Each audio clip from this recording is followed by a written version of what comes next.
Entonces, esta es la ecuación diferencial de Schrödinger, que cumple con todos los postulados descritos anteriormente. Por supuesto, los postulados no son suficientes para decir que una cosa es verdad, porque no es matemática, ¿verdad? Es física. Entonces hay que llevarlo al experimento, ¿verdad? Pero todo esto fue comprobado experimentalmente de sobra. Es más, de hecho, esto fue comprobado con los experimentos antes que no se podían explicar de otra manera. Pueden ver que es una ecuación lineal en la posición y en el tiempo. Esta es una ecuación unidimensional, porque lo que lleva es una segunda derivada respecto a x. ¿Qué creen ustedes que llevaría aquí la ecuación en 3 dimensiones? Llevaría un laplaciano, ¿verdad? O sea, una suma de las 3 derivadas segundas respecto a x, respecto a y y respecto a z. Pero aquí solamente tenemos la ecuación unidimensional de Schrödinger. O sea que los ejemplos que vamos a ver acá son ejemplos unidimensionales. B es la energía potencial, M es la masa de la partícula, H barra es la constante de Dirac, o sea, la constante de Planck entre 2pi. Entonces, esa ecuación 7 es la ecuación que rige la evolución de los sistemas a nivel atómico. La famosa ecuación de Schrödinger. Entonces, bueno, la solución, ¿de qué va a depender?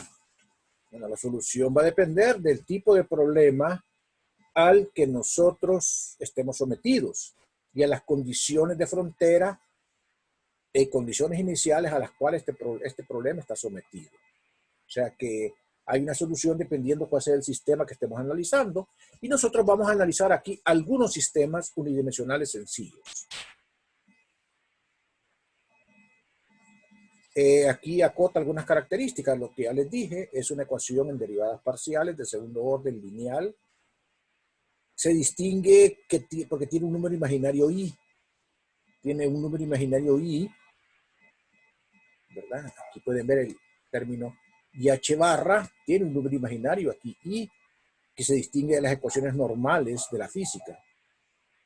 Y entonces por ese número imaginario las soluciones van a ser complejas. A la solución de la ecuación de Schrödinger se le llama función de onda, pero no es una onda en el sentido característico de las ondas de luz o de materia, es una onda diferente. El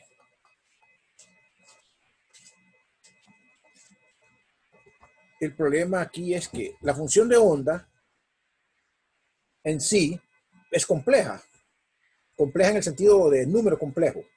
Es una cantidad compleja porque lleva el imaginario i. Y entonces se le hace difícil asociarle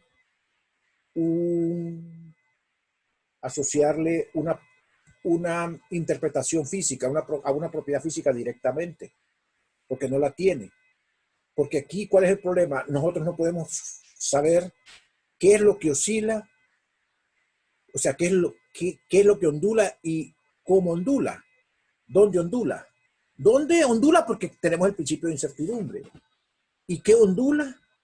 ¿Qué va a ser un número complejo? No sabemos qué es un número complejo. Físicamente no es nada. Entonces, diferente a que, por ejemplo, en una cuerda, lo que ondula son las partículas de la cuerda. En el agua lo que ondula son las moléculas de agua. En las ondas sonoras lo que ondulan son las moléculas del gas en donde el sonido se transmite. En el caso de las ondas electromagnéticas, lo que ondula son la variación, la distribución, las variaciones de los campos eléctricos y magnéticos. Aquí no sabemos nosotros ni por cerca qué es lo que ondula. O sea, tienen existencia física solamente dentro de la teoría. Ya vamos a ver que para darle sentido físico tenemos que asociarla de otra manera. ¿Ok? Entonces en sí no tienen sentido físico. ¿Verdad? Solamente describen la distribución de una partícula en el espacio, pero no dicen exactamente dónde ni qué. No dicen exactamente cómo. En sí la función de onda no tiene una interpretación física. La respuesta a esto, de que, bueno, ¿para qué sirve? La dio Max Born, que para los que saben un poquito de música, sobre todo de los años 70 y los años 80, Max Born es el ilustre abuelo de la famosa cantante Olivia Newton-John, que se hizo famosa por aquella película Vaselina con John Travolta. Él es el abuelo de ella, Max Born, un eminente físico del siglo XX. Entonces, Max Born lo que hizo fue asociarle a la función de onda una medida de la probabilidad de encontrar a la partícula en una región del espacio. Y entonces al producto de la función de onda, por su conjugado, se le llamó densidad de probabilidad.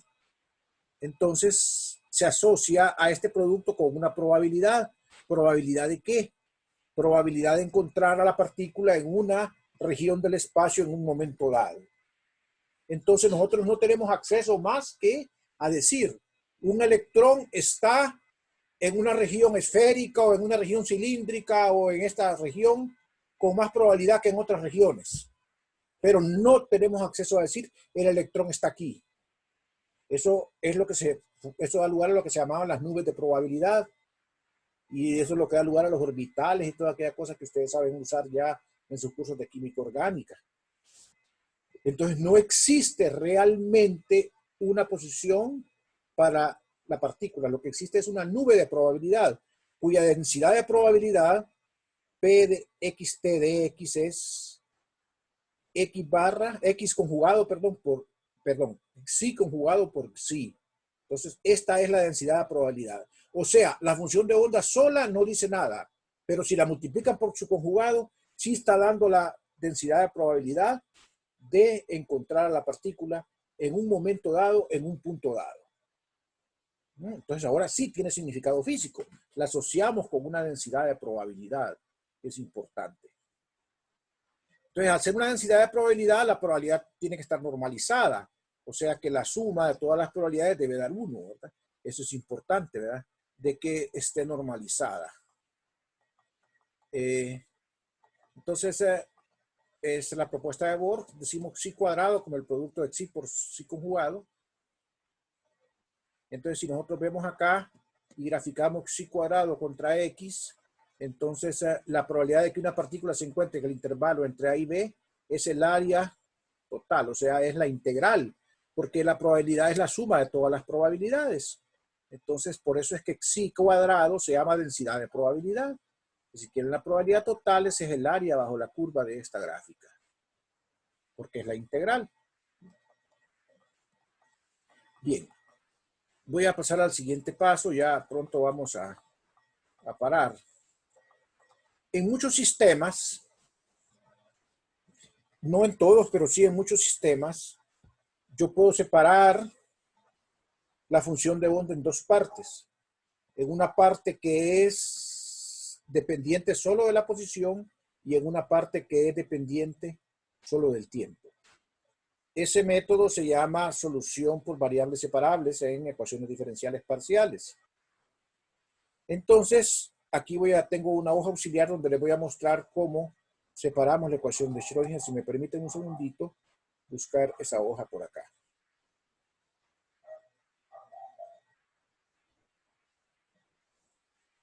Esta es. Bien. Aquí ahí tenemos borrones, eso manchado no significa nada. O sea, significa cero. Ok, tenemos la ecuación de Schrödinger. Tenemos la ecuación de Schrödinger total, dependiente del tiempo y dependiente de la posición. Vamos a postular una solución que sea el producto. Sustituimos. Les pongo acá, miren, psi por phi. La psi que estoy poniendo acá no lleva base, no lleva palo abajo, para distinguirla de la que sí depende del tiempo. Esta no lleva palo abajo, ahí traté de borrárselo. Ustedes pueden ver que la phi, como solo depende de t, se saca de esta derivada espacial. Se asume que el b solo depende de x, entonces acá, pues lo pongo hacia b por phi por psi. Y acá, cuando tomo la derivada, es al revés. Aquí la phi, solo la phi depende de t, la xi no. Entonces aquí va, ahí no lo escaneó. Aquí va xi, xi sin barra, multiplicada, o sea, de x, multiplicada por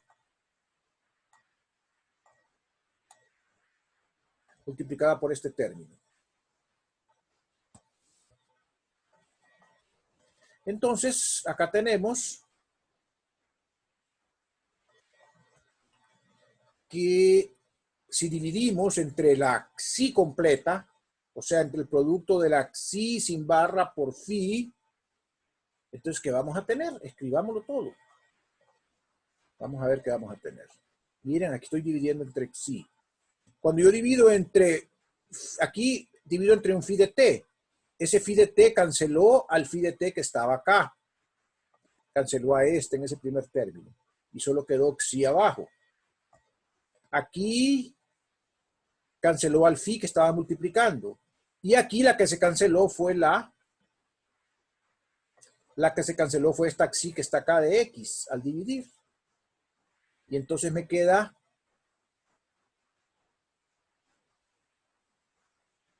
de este lado, o sea, si paso a este lado el otro término, me queda de este lado una función solo de x y del otro lado una función solo del tiempo.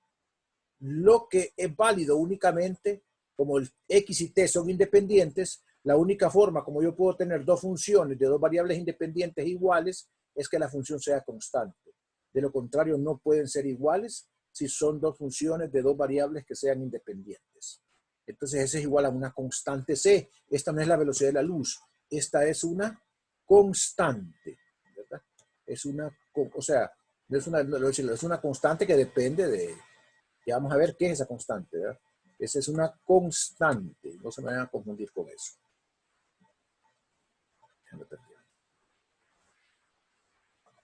Entonces, al ser así, esa constante separa las ecuaciones. Entonces, esta es igual a una constante y esta es igual a una constante. Esta es una ecuación de primer grado en el tiempo y su solución da automáticamente phi de t igual a c por e a la menos ict entre h barra. Eso siempre va a ser igual. Esa fase, o sea que la solución temporal solo mete una fase exponencial en las soluciones. En la que hay que trabajar es en la solución espacial. La solución espacial sí va a ser diferente para cada problema. La otra parte queda despegada entonces y quedaría como, ¿verdad? Sería la otra parte que está acá, esta de aquí, quedaría entonces como menos h barra cuadrado. Bueno, antes de eso, sí, quedaría menos h barra cuadrados de segunda derivada con respecto a x más b por xi igual a c, con el 1 sobre xi que estaba aquí. De una vez veamos qué es SC. La fórmula de W es 2pi por la frecuencia. O sea, W es 2pi entre lambda. Pero, ¿qué es lambda? La longitud de onda de Broglie, que es C entre H. Y 2pi entre H, ¿qué es? 1 sobre H barra. O sea que W es C entre H barra. Pero, la fórmula de Einstein-Planck es HF. O sea, es W entre 2pi por H. O sea, es H barra W. Entonces, si es H barra W y W es C entre H barra, entonces C es igual a E. Esta C que está acá es la constante, no es, perdón, esta es la constante, esta C que está acá, ¿de acuerdo? Esta C que está acá es la constante. No es la velocidad de la luz, es la constante. Es la constante.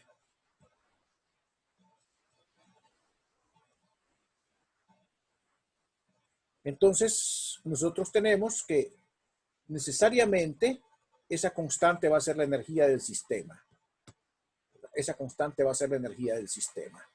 Entonces, cuando escriba la solución acá para la phi, que depende del tiempo, en vez de esa constante va a ir la energía. Y cuando escriban acá cuando escriban acá la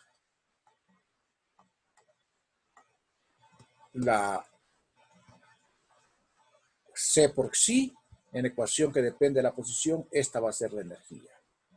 Entonces, esta solución es la que vamos a resolver para diferentes sistemas. Esta que está aquí, esta ecuación. Esta ecuación es la que se llama ecuación de Schrödinger independiente del tiempo.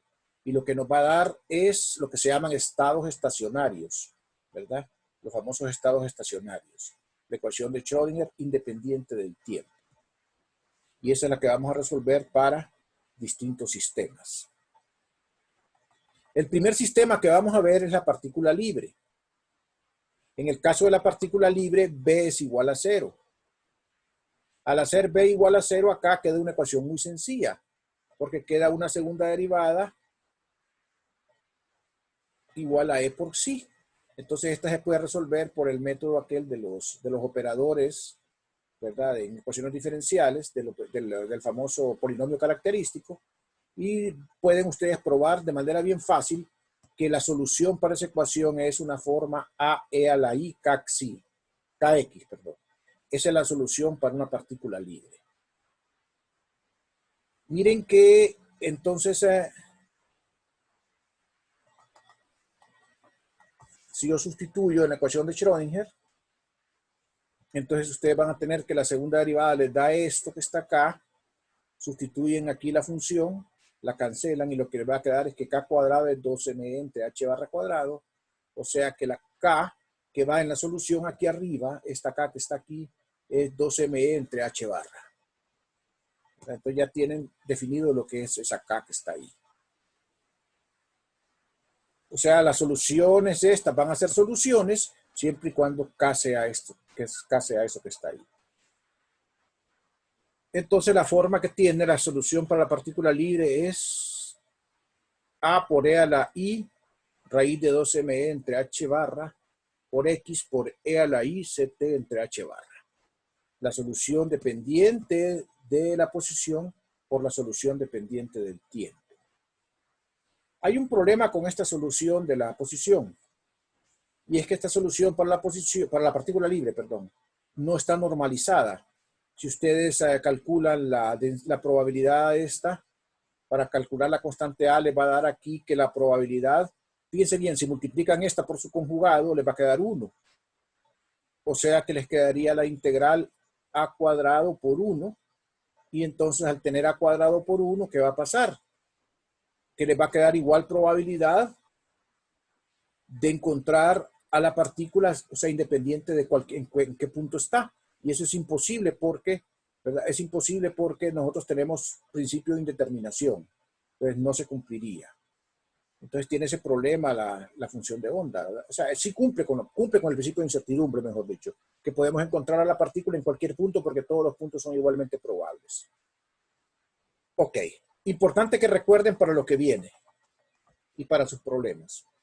Unas definiciones. En primer lugar, recordar qué es probabilidad AB. La probabilidad AB es la probabilidad de encontrar la partícula en un intervalo abierto AB.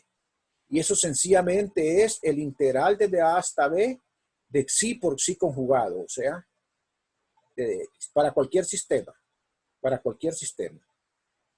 Miren que aquí pueden poner la xi total o la xi solo depende de x, porque como el producto exponencial se va a cancelar siempre, al multiplicar e a la i por e a la menos i, que va a dar 1, entonces aquí solamente basta con poner la función xi, que depende solo de la posición, la parte espacial. Ok, la condición de normalización es otra cosa que hay que recordarse, eso va a servir para encontrar generalmente las constantes. La condición de normalización dice que la suma de todas las probabilidades sobre todo el intervalo, sobre todo el universo, debe dar 1. Esa es la condición de normalización que ustedes conocen para cualquier probabilidad. La otra es lo que se llama el valor de expectación, valor de esperanza o valor esperado. Para la posición es xi conjugado por x por, aquí me faltó una xi, por xi. ¿Ok? Ese es el valor de esperado. Y lo que indica es cuál es el valor más probable para X. O sea, cuál es la región más probable en la cual voy a encontrar yo al electrón o a cualquier partícula en una situación dada, ¿verdad? ¿Cuál es la región más probable? O sea, fíjense que aquí nosotros no tenemos valores exactos, tenemos probabilidades nada más. Miren, valores de expectación, valores de esperanza. Y si yo tengo una función cualquiera de la posición, cualquier función de la posición, ¿cuál es la probabilidad de encontrar de que la partícula tenga un valor de f de menos infinito hasta infinito? Entonces ese es el valor esperado para una función f de x. ¿Ok? Entonces ese es el punto clave, esas tres cosas que hay que acordar para problemas, cuatro cosas, ¿verdad? Junto con la definición de probabilidad. ¿Alguna pregunta? Porque voy a parar acá la clase hoy.